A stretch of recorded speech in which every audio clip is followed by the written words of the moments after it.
What up, Long Beach? Welcome back to GazetteSports.com. It's Tyler. And Mike, and the CIF State Championship video is brought to you by Naples Rib Company. We're going off the rails at the Sleepy Train Arena in Sacramento. Long Beach Poly taking on Berkeley for the Division I Girls Basketball State Championship in the state capital. How neat is this? These girls get to finish their season in an NBA arena where just the other night, the Kings beat the Timberwolves. They did, in fact. We were there to see it. Jada Matthews has really helped the Jackrabbits in this run, and of course, senior Keela Morgan looking for her championship.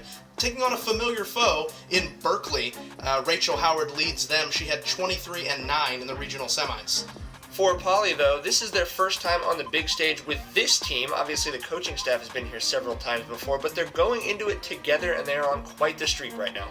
And in the beginning, being in that type of arena, they struggled shooting the ball. But how do you overcome that? Offensive rebounds. And that leads to second chance points for Jada Matthews putting it up and in. Nice move in the paint. And then off of another missed three, that's okay. Even if you don't get the rebound, if they turn it right over, then you just get the ball back. And they certainly did turn it right over 8 times in the first quarter. Tania Lamb finally drains the triple, but Poly just 1 of 13 from the first half. You wouldn't have known it from the scoreboard because their defense was giving the Yellow Jackets fits. They forced more turnovers, 8, than they allowed field goal attempts, 6 in the first quarter. Hashtag real tough. And the bounces were going Poly's way. Matthews knifing in to get 2 there. Nice movement away from the ball. And then Eric Carmen off the bench, draining the jumper from the baseline.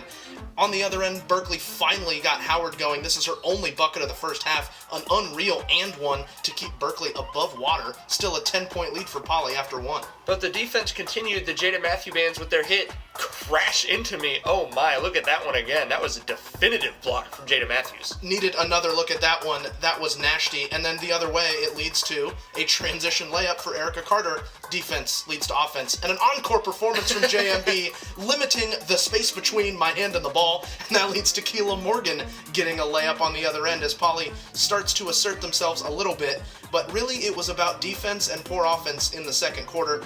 Ooh, just 3 points for the Yellow Jackets, and they just looked out of sync altogether. This is their only field goal in the second quarter by Gariana Youngblood.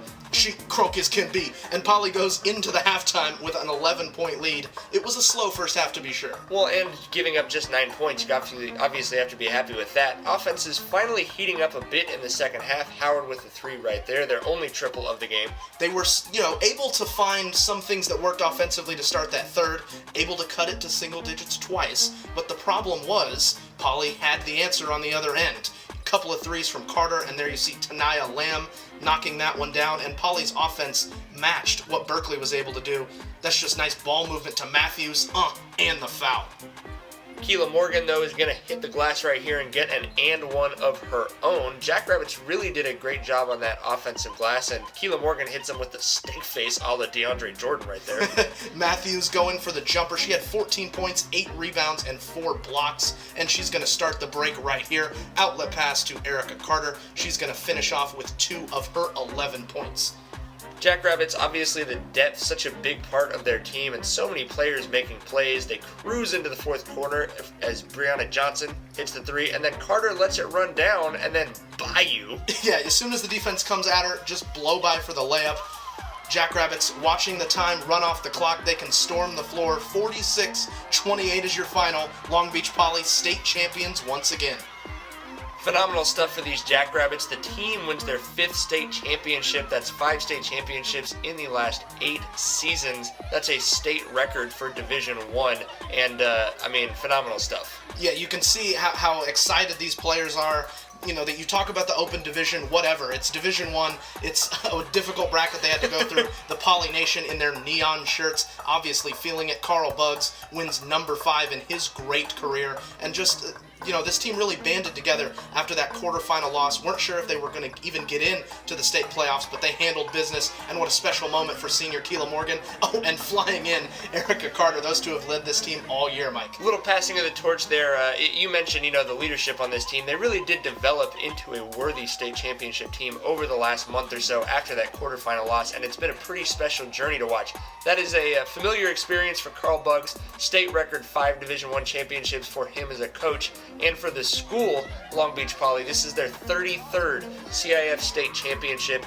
Number 2 in the state is Berkeley with 16. So Poly with more than double the number of state championships is the next highest school. That trophy's going straight on on the bus straight down the 5 freeway to be put up in the 100 building as Polly fades into black.